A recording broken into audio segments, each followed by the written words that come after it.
வணக்கம் ஃப்ரெண்ட்ஸ், நான் உங்கள் மாஸ்டர் கண்ணன். இந்த ஃபைட்டை பாருங்கள், நைஃப் அட்டாக் ரியல் ஃபைட் நடக்குது ஓகேங்களா. கத்தியால் ஒருத்தர் குத்துறான் ஓகேங்களா. ஸோ இவர் எப்படி தனக்கு தானே ஏதோ டிஃபென்ஸ் பண்ணிக்கிட்டாரு. பட் இருந்தாலும் அந்த துணிச்சல் ஓகே, அந்த துணிச்சல்லாம் ஓகே. பட் இருந்தாலும் கொஞ்சம் டெக்னிக்ஸ் இருந்தால் ஒரு ஈஸியாக கொஞ்சம் ஈஸியாக லாக் பண்ணி ஃபைட் பண்ணியிருக்கலாம். இது என்னென்ன பண்ணக்கூடாதுன்னு பாருங்கள்.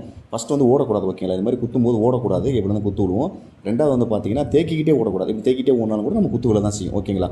அடுத்தது பாருங்கள், இந்த மாதிரி பிளாக் பண்ணுவாங்க. பிளாக் பண்ணிவிட்டு நிற்கக்கூடாது ஓகேங்களா. பிளாக் பண்ணிவிட்டு நின்னோம்னா அடுத்து மாற்றி குத்துவாங்க. இந்த பாருங்கள், இந்த மாதிரி பிளாக் பண்ணிட்டோமா, அடுத்தது பாருங்கள் என்ன பண்ணுறேன்னு பாருங்கள். பிளாக் பண்ணதுமே உடனே அட்டாக் அடிச்சணும் ஓகேங்களா. ஸோ எவ்வளோ ஃபோர்ஸாக பண்ணேன் பாருங்கள்.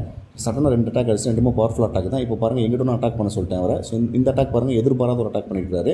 டக்குன்னு என்ன பண்ணி நம்ம பின்னாடி போயிடும் டிஃபென்ஸ், அதாவது நம்ம சேஃப் ஜோன் போனதுக்கப்புறம் டக்குன்னு நம்ம நெக் சாக் பண்ணிடணும் ஓகேங்களா. ஸோ இந்த மாதிரிலாம் டிஃபென்ஸ் பண்ணோம் அப்படின்னு இந்த மாதிரி தேவைப்படுதுன்னா என்னுடைய சேனலை ஃபாலோ பண்ணுங்கள். சேனலை சப்ஸ்கிரைப் பண்ணுங்கள், லைக் பண்ணுங்கள், ஷேர் பண்ணுங்கள். Thank you friends. ஜெய்ஹிந்த்.